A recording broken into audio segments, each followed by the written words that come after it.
2011 Ultimate Builder Custom Bike Show in Washington, D.C.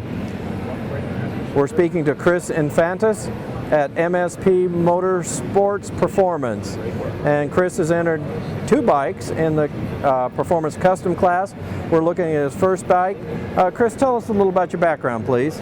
We're a family-based performance shop in Frederick, Maryland.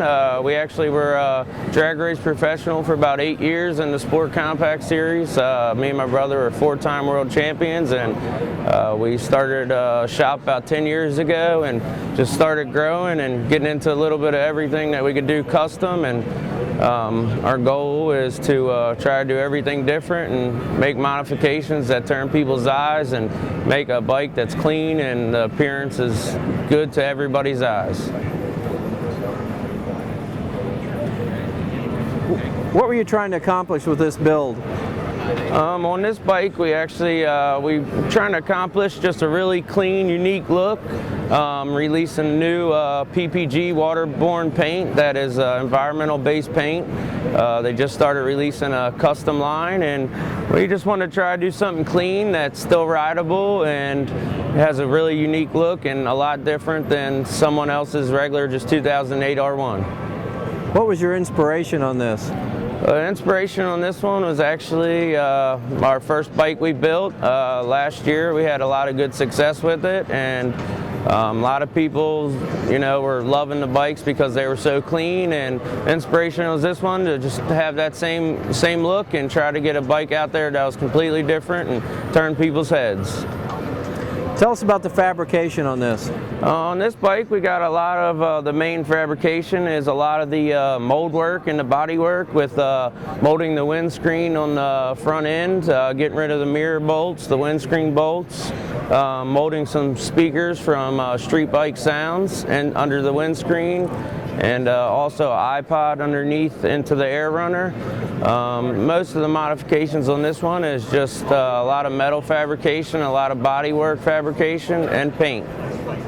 So the motor and drivetrain's basically stock? Motor and everything is upgraded from every bolt-on that you could possibly do, from a power commander to air filter, velocity stacks, fully dyno tuned in. With the 300 tire, we still got about 160 horsepower at the rear wheel with it, which is pretty good. And right now we're focusing on the main performance and the looks out of it. And of course, our background is fast and to look good. So next one we're going to work on, and we're actually going to like to add a turbo to it and make about 200 horsepower with it. How much time and cost do you have devoted to the motor? In the motor, we got probably about $3,500 to $5,000, and the bolt-ons and the cams and that kind of stuff. Power commander is fully dyno tuned. We do have a dyno-jet ignition system on it too. Time-wise, it wasn't too bad. It took us about 2 to 3 weeks to get everything tuned in and running good, and still a very good drivability bike that you can cruise down the street or you can go fast however you like. Now, do you have a dyno at your shop? Yes, sir. We have a dyno-jet motorcycle dyno, and we actually do custom tuning for bikes and cars all over the United States. We had a really good background with our racing, and it kept us going in the performance line and doing pretty good. Let's talk about the front end on this. On the front end on this one, we're trying to do the unique look, and all the 2010, 2011 R1s have the new headlights that don't have the lenses on them, and for this model they didn't make them, so we actually took time and fabricated the headlights. There's no more lenses, a lot of mold work in the headlights, and we went a dual projector headlight instead of just having a projector and a halogen bulb.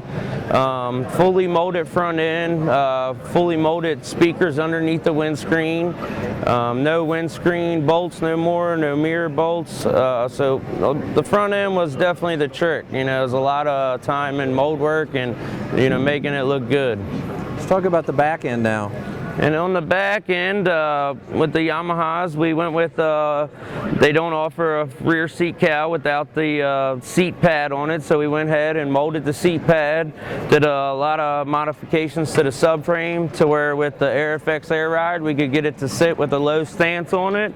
And with the GYTR custom exhaust, that's carbon fiber, we wanted to integrate the new Harlequin water-based color into the carbon fiber, and turned out pretty good to where the carbon fiber actually comes through the exhaust and shows the carbon fiber with a little bit of color into it. Let's get to the most important part for you on this, the paint. Let's talk about that. Okay, the paint is a new PPG paint that is called Harlequin. It's all full water-based, and what it is as the light hits it, it changes colors, and this one changes up to about 5 to 6 colors, from blue, purple to like a mulberry, and then you know, at certain angles you actually get a gold effect out of it. And you know, we just wanted to release it because it was a new paint and just try to get something out there that no one else had.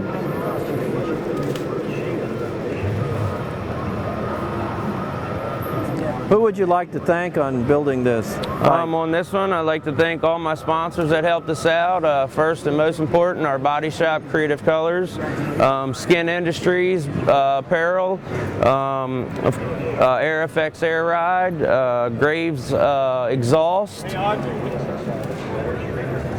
Street Bike Sounds with their new awesome stereo system that is incredible for the sound that you get out of it with 2 speakers.